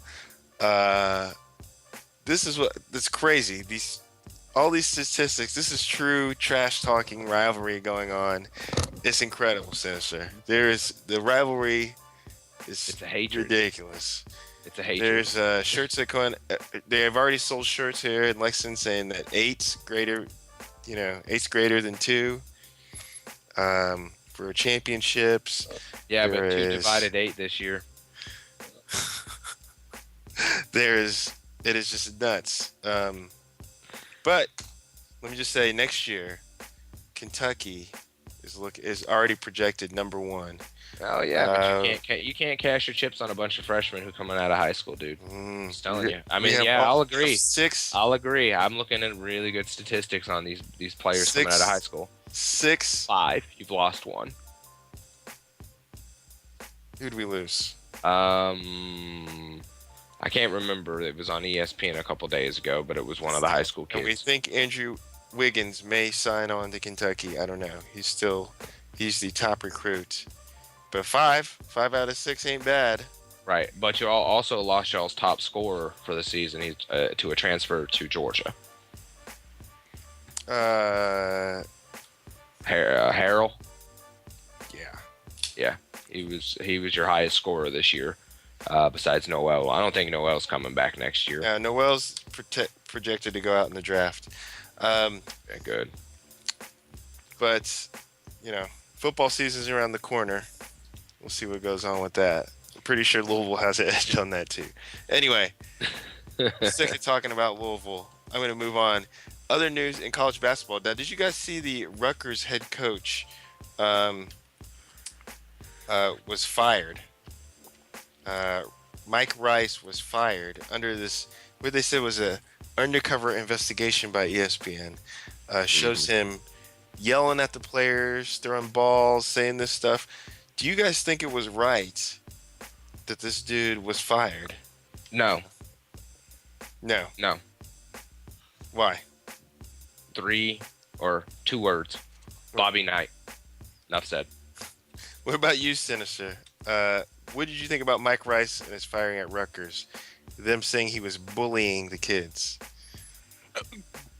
I watched that video, right? Yeah. And I said to myself, I'm like, really? Are you serious? Because we've seen college coaches do a lot worse, and it was mainstream media. Bobby Knight. Yeah, Bobby Knight on a commercial kids' today. asses. Yeah, Bobby Knight's on a commercial right now talking about, I would have thrown the chair better than that. This is a guy who threw his chair in games on national TV. At players and referees. It is the wussification of America. Yes. And you even used the wrong word. Wuss. I know. I had to correct myself. You know what I'm saying? Because we got to watch ourselves. Little polite. Yeah. Why are you watching yourself? He's being polite. The wussification of America. Yes. Allow Rico to say it. It's the pussification of our youth. It is. It's just like, and you know what? I got to say this about my kids too. Because last week, the remake of Evil Dead opened. And I grew up in the 80s and the 90s. And we went to see every horror movie that there was available. I asked tons of people to go with me to see Evil Dead, and I was met with crickets. And I said, what the hell is going on here? And somebody said to me, it's the wussification of America. People don't want to be bullied. They don't want their kids to see violence. They don't want this. They don't want that. And that's why I can't get no. And that's why this guy at Rutgers lost his job. I saw him grabbing kids and I saw him tell one kid, because one kid wasn't in position where he was supposed to be, and he literally grabbed that kid and put that kid in the position he was supposed to be in. Sometimes you have to do that to a kid so he knows where he's supposed to be so he doesn't get somebody hurt. I'm like, are you kidding me that they fired him for that? He threw a basketball at him? That doesn't even hurt. You know what I'm saying? Like, that's not gonna bruise. He threw a basketball. Have you ever been hit with a basketball? They're gonna have basketballs thrown at them all the time in passes. I know coaches hit kids with basketballs just to show them you got to pay attention to what you're doing and hit them with a basketball. I'm like, where are we headed as a society? I'm like, how the hell does this guy lose his job? I'm like, either somebody was out to get this guy from day one, or what? Because this is ridiculous. I myself, I didn't see nothing wrong at all in this video. Oh my God, it's ridiculous. And look, I think, everybody's just bullying. And Rutgers, obviously, they had to deal with the gay guy that killed himself because of bullying, which is a horrible thing. But these are supposed to be some sports athletes. Do you know all the trash talking that goes on a floor Are they gonna like start kicking people off teams or bullying people, trash talking on the court? I mean, I think once you get to college, you shouldn't. Bullying should be out of the question. You're a grown ass man. You should be able to handle that. Welcome to the real world. If you are not the fucking locker room door and beat his ass into a fucking oblivion. Yeah, you want to do that? Fight back or quit the team? I don't know, but to say that these kids were getting bullied, these aren't kids. They're grown adults. They're adults. Yeah, and you know what? I think some people are taking this whole bullying definition way too far. To me, bullying is when someone has you in fear or peeing your pants, or to me, bullying is someone that has you rather wanting to commit suicide than going to school, or rather, you know what I'm saying? Bullying is when you want to do things that you wouldn't normally do with a sane mind. He was a coach of a team trying to tell his team to do what they needed to do to win games. These kids weren't going home traumatized and not able to go to school the next day. Bullying, by law, means if you can't even go to school because you are in fear of this person, that is bullying. I don't get it. I don't get it. And I know there's people out there. I mean, I'm catching a lot of crap right now over this friggin' little poopy story and stuff. So, you know what? I've been going to war with people over that. So I'm just done. I'm just really done with a lot of people over. Everybody's so touchy-feely right now. Yeah. I don't want to hurt your feelings. Oh my God. That's why I'm around, How many of us have played youth sports and have seen coaches literally yell at someone to the point where they had to yell at them to get them to do what they had to do, man? Yeah, that's not allowed anymore. And not even NCAA. Are the refs getting bullied by the coaches? Who else is getting bullied? Yeah, I was banned, and I had a band director who was the meanest motherfucker on the face of the planet, and he would get all up in your face, and he would scoot you where you needed to go, and he would yell at you and scream at you with a bullhorn to the back of your head. And so here's my question now. I dealt with it. If you have to watch how you coach and get people to do what you want them to do, how do you motivate your team to come back from huge deficits? Because in basketball, teams that come back from being down 18 or 20 points, you learn that from being yelled at, from being disciplined. You know, you're not going to come back from 20 points down if somebody coddles you behind closed doors during practice. That doesn't teach you mental and physical toughness. And I'm sorry, like I said, it's the wussification of America, and I can tell you right now, this is going to start a poor downswing in sports. Look, they're already doing it in the NFL. Next year, running backs can't dip their heads down. They got to stay standing up. Guess what? Your back injuries are going to be at an all-time high, and you might even see a rise in knee injuries because this is going to be the most stupidest thing out there. Even AP is like, are you serious? Just put flags on us now. Really? Just put the flags on us now and just call it flag football. Well, it's like all this shit that's going on with football, the NFL football as well. I mean, they're changing a lot of the tucking rules and the helmet rules, and to me, I mean, it's protecting the players, but it's also, destroying the sport. Look, man, rugby players play with minimal equipment, and there's some deaths in the sport, but it's a game, and that's what you get for playing that game. You get fucked up. Somebody made a good point. Somebody said, go back to the leather helmets. And then guys wouldn't think about using their heads as much, but at least they'll be protected, but you can still make your tackles. What were your thoughts on the league? Speaking of that, what were your thoughts on the suit against the NFL on concussions? Doesn't surprise me. This is the reason for a lot of these rules. I mean, the NFL, NASCAR, everybody all of a sudden is trying to show their protection for concussions because we knew this lawsuit was coming. This lawsuit started right out of this area, so we knew it was coming. And the NFL, they may find themselves a little lighter in the pockets because of it, to be honest. But we knew this was coming. I'm not surprised. Dropping the fucking bucket. A couple T-shirt sales and it's paid for. from a nonprofit organization. Hey, look, you can't sue a nonprofit organization. You have to sue the players' union. And it's gonna be real interesting. Yeah, I'd like to see how this one pans out. Is it kind if the lawsuit isn't it kind of like a firefighter filing a lawsuit against the government for getting burned? You know, getting a burn or something like that. I mean, wouldn't you kind of be aware that you're in? How can you go into a sport such as boxing or something like that? Well, here's and my not thing. know that you're going to, once you're repeatedly smashed in the head, that something bad is going to happen long term. Here's where I think the NFL is going to get off. This is my opinion. Players are adults. They make their own decisions. Were there players who went in against doctors' orders and played with concussions? Yeah, that was their decision. Let's go back to Corey Stringer, Minnesota Vikings. This is a guy who ignored his brain exploding from heat exhaustion and died during a 2-a-day training camp in Minnesota, which isn't even as hot as half the places that hold 2-a-days. But he died. And that could have been a lawsuit against the NFL. But guess what? He was in charge of his own mind, his own body. Did the NFL pay out because of his death? Yes, they did. Yes, they did cut down on 2-a-days in the heat. It did change Pop Warner football and youth football as to why things are done. It did open a lot of people's eyes. What it's going to come down to is, was anyone ever forced to play with a concussion? Were they ever forced? Those are the ones that they're going to look at.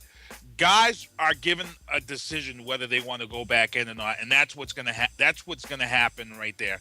These guys know the risks. I just saw Jason Taylor give an interview about 2 months ago on ESPN about him playing with an injured leg to the point where he almost had to have that leg amputated because he ignored the clotting that the team doctor that he called had to come to his house and physically take him to the hospital.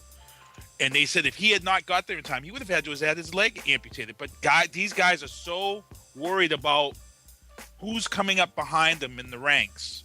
You know, who's that second guy behind me that's going to take my job? Look at The Rock. Look at The Rock. The Rock was a lineman. The Rock was a great defensive player. He got injured, and look who took his job. You know, down in Miami. So it happens, man. It happens, and that's what it's going to come down to. Also, the helmets. Were the helmet companies, will they be held liable for putting shoddy equipment out there? Let's see. But I mean, like I said, this does it come down to, are you an adult? Do you still have the right to make a decision? You're putting yourself out there in a position to get injured. Great example. Here in New England, Andy Katzenmoyer. When Bill Belichick first came here, Andy Katzenmoyer had a neck injury. Andy Katzenmoyer was told to show back up at camp. Andy Katzenmoyer showed back up at camp. What did Andy Katzenmoyer's doctor say to him? It said, look, you got a neck injury, sir, and this is what's going on with your spine. And he told Andy Katzenmoyer, you can play. You have every decision and every right to play. But guess what? You take a certain hit in a certain area, you're going to be crippled for the rest of your life. He showed up to Patriots camp. He worked out for one day. He walked away from football. And a lot of people said, oh, suck it up, whatever. He could have. He could have been one of those guys that went back out there, sucked it up and played. But he would have put himself at risk. He walked away from football, and he can still walk today. Why? Because he didn't want to take that risk. That was his own decision. It doesn't help that Chris Nowitzki, who was in the WWE, was one of these leaders in this concussion debate because of the paperwork he wrote, the papers that he wrote for Harvard, that he makes tours around the country on about this stuff. And he was claiming that guys are being forced to play with concussions. I don't think you're going to see anybody was forced. I think at the end of the day, these guys, it comes down to them. They make their own decisions, man. So ultimately, you know that you can get off that field at any fucking time. You're a grown-ass man. Exactly. If you got to crawl off that field with duct tape in your teeth, you crawl off the field with duct tape and your teeth. That's what you do. You go to the hospital. Here's the thing now. They have concussion rules in place right now that if you if you're asked certain questions on the sideline, if they feel you have a concussion, if you can't answer the questions correctly, you go back to the locker room and then you get the concussion test. If you fail the concussion test, you're out for a mandatory amount of time. It's the same in hockey. There are stories out there that guys are studying and remembering the questions that they may be asked, which is stupid because you never know what you're going to be asked on that sideline. But guys are practicing that because they know they don't want to get taken out of a game. So if you're unconscious and you're knocked out, you're automatically going back. Like the Patriots last year. If you're knocked out, you're going back. You're out for one play. You got to go back. I know the NFL was working with the iPad. And the iPad actually has a concussion test that is now for free as an app on your iPad, and you can give a concussion test right on the sidelines. And if you're involved with youth sports, anybody out there, it's a great app to download. But like I said, these guys are grown and they're in control of their own lives. So let's see what happens. I think the NFL, they're not going to lose this lawsuit, but I think to save face, they're going to show that they're putting their best foot forward in protecting guys. Obviously, they have definitely started. Maybe not before the awareness is out there, but I'm with you on the boat. I think you're grown adults. You can make the decisions for yourself, and you want to go be a mailman or go do something that you don't have to take blows in the head. You know what I'm saying? Go get a job behind a computer somewhere in an office. And quit and don't put yourself in danger, and you won't be getting concussions. Here's another thing I wanted to bring up too, though. Yeah. I understand, like we had Junior Seau. Junior Seau here committed suicide back home in Hawaii. He committed suicide, and they sent his brain in, and they said that his brain showed distress from concussion damage. And I just got to ask real quick. I know we're up against the clock here, but guys, I've also said this too about a lot of guys. Yeah, they may have concussions, but did anybody ever wonder that the depression that these guys deal with isn't the concussions? Do you ever think that sometimes these guys, when they retire from the NFL, they go through this depression where they don't know, it's almost like PTSD, where they don't know how to cope with being in the real world environment? Yes. Because I wondered that. I said, you know what? Sometimes I don't think it is concussions. I think like a guy like Junior Seau. This guy lived, breathed, spit football for life from Pop Warner. And people don't realize this. These guys have been playing football since Pop Warner, since friggin' grade school. Football has been their lives. Now you're retired. And guess what? You're awkward. There's no more two-a-days in the summer. There's no more going to bed early on Saturday night. You've lost your purpose. Yeah, man. That, to me, that's got to be hard to deal with, man. That's got to be hard to deal with as a human being, man, because football has been all this part of your life, and then all of a sudden you're retired and you're away from it. You're relevant. How does that feel? And I don't think anybody's ever touched on it that way. And could this be the reason why guys are committing suicide? Mm-hmm. You wonder. Could be. Getting away from the spotlight. Yeah. We are fortunately out of time. It is that time of night we have to send off. We've had some great debates, some great questions here. Big shouts out to Philip S. Legrand, who came on our show today. Good luck to him in his fight on May 18th at Victory MMA. That's in Boston. Beantown. Yeah. You heard? So let's just go ahead and get out of the show. Let's round it out. Let's do some shout outs. Start with you, Rico. What's up, man? I want to give it up to everybody that's tuned in over at HatchetRadio.com, Indie Republic event level. All the new listeners, hey, what's up? It's great to get to know you guys, and I will be invading your brains pretty doggone soon. Also want to say, go Cards! Thank you for bringing out an amazing NCAA season, wrapping it up with a national championship and only losing one senior. Thank you. Next year, I hope that Russ Smith stays so we can whip your ass. Not gonna happen. But yeah. in the Governor's Cup. Fuck UK. Cards for life. Oh wow, dude. Sinister. Hey, I got to give a big shout out to everybody who's tuning in and listening to us here on eventlevel.com. Got a big shout out to Linda Shields and Gary Foreman. They've got their big Napaga event this Saturday at the Jungleplex. Big props to John Doomsday Howard, who retained his belt at CES MMA. Great Cage Titans event, I'm hearing. And hey, everybody out there with your cell phones and that new Facebook mobile, I hope it's as good as they've been pumping the hell out of it tomorrow. It goes live, I believe it is. So can't wait. Excited, man. Excited. Okay, it's on. Big shouts out to the UK recruiting class coming in. Gonna take that championship next year. You might as well just give it to us. Big shouts out to all our listeners. Philip LeGrand, once again, Miss LB of Miss LB Management. You check out our show tomorrow on the Trap House Rock Show. Man, we got tons of great shows coming up here on eventlevel.com. Redwood and the Wolf. We have the Menage show with Zenith Star, with Tia and Jace Nicole. Also DJ Ron G on Fridays, and then I'll be on again on Wednesday night on the main event. Be sure to check out our Facebook fan page. It's facebook.com/eventlevel. Follow me on Twitter at Master Wills. Be sure to join our own community here at eventlevel.com, man. It's been a great show. Shouts out to all the listeners, all you MMA fans and sports fans everywhere around the world, man. Man, Mike Rice, you got it. You had it tough, man. You had it tough. We'll come hire you here at Event Level so you can straighten up some people here, man. I'll let you throw some basketballs and shove people around here. It's all good. With that, man, we'll see you next Sunday right here on the Final Round Sports Show, only on eventlevel.com. Peace.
I fear that this could be my last.